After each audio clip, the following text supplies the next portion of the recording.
IPL 18వ సీజన్లో Mumbai Indians మరో వార్కు సిద్ధమైంది. లక్నో సూపర్ జెయింట్స్తో తలపడబోతోంది. ఈ మ్యాచ్లో అందరి చూపు రోహిత్ శర్మపైనే పడబోతోంది. వరుసగా 3 మ్యాచుల్లోనూ హిట్ మ్యాన్ బిగ్ స్కోర్ సాధించలేకపోయాడు. క్రీజులో ఎక్కువసేపు నిలవలేకపోయాడు. భారీ స్కోర్ను బాకీ ఉన్నాడు. చెన్నై సూపర్ కింగ్స్పై పరుగుల ఖాతా తెరవని రోహిత్ గుజరాత్ టైటాన్స్పై 8 పరుగులకే పరిమితమయ్యాడు. డిఫెండింగ్ ఛాంపియన్ కోల్కతా నైట్ రైడర్స్పై 13 పరుగులు సాధించాడు. అయితే ఇప్పుడు లక్నో సూపర్ జెయింట్స్ హోమ్ గ్రౌండ్లో హిట్ మ్యాన్ ఎలా ఆడతాడనేది ఆసక్తికరంగా మారింది. నిజానికి ముంబై ఇండియన్స్కు మెయిన్ ఫేస్ రోహితే. హిట్ మ్యాన్ ఇమేజ్ ముంబై ఇండియన్స్కు అడ్వాంటేజ్ అనడంలో డౌట్ లేదు.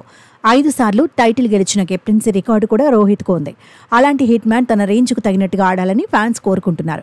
మరోవైపు మాజీలు విమర్శలు గుప్పిస్తున్నారు. రోహిత్ కాబట్టే జట్టులో కొనసాగుతున్నాడని మైకేల్ వాన్ వంటి వాళ్లు ఇప్పటికే బౌన్సర్లు సంధిస్తున్నారు. అయితే ఆ విమర్శలన్నింటికీ ఆటతోనే సమాధానం చెప్పాలని రోహిత్ ఫ్యాన్స్ కోరుకుంటున్నారు. బ్యాటింగ్ ఆర్డర్ను ముందుండి నడిపించాలని అంచనాలు పెంచుకుంటున్నారు.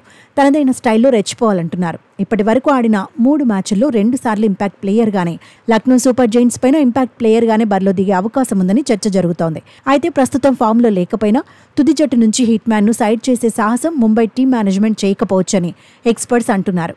కాకపోతే రోహితే గేర్లు మార్చాలంటున్నారు. అభిమానుల అంచనాలకు తగినట్టుగా పరుగులు సాధించాలంటున్నారు. మరోవైపు రికెల్టన్ ఫామ్ ముంబైకి కలిసి రానుంది. గత మ్యాచ్లో హాఫ్ సెంచరీ కొట్టిన ఊపులో రికెల్టన్ ఉన్నాడు. విల్ జాక్స్, తిలక్ వర్మ నుంచి టీం మేనేజ్మెంట్ బిగ్ స్కోర్లు కోరుకుంటోంది. సూర్యకుమార్ కాన్ఫిడెంట్గానే ఉన్నాడు. గత మ్యాచ్లో క్రీజులో ఉన్నంతసేపు దుమ్మురేపాడు. అదే ఊపు కొనసాగిస్తే లక్నోకు టెన్షన్ తప్పదు. హార్దిక్ పాండ్యా, నమన్ ధీర్ పైన అంచనాలున్నాయి. గత మ్యాచ్లో రాణించిన అశ్విని కుమార్ మరోసారి ఇంపాక్ట్ ప్లేయర్గా ఆడటం ఖాయంగా కనిపిస్తోంది. శాంటన్, దీపక్ చాహర్, ట్రెంట్ బౌల్ట్పై ముంబై ఇండియన్స్ భారీ ఆశలే పెట్టుకుంది. ఇక లక్నో సూపర్ జెయింట్స్ 2వ విజయంపై కన్నేసింది. ఇప్పటి వరకు ఆడిన 3 మ్యాచుల్లో 1 గెలిచింది. సమిష్టిగా రాణించి ముంబైకి షాక్ ఇవ్వాలనుకుంటోంది.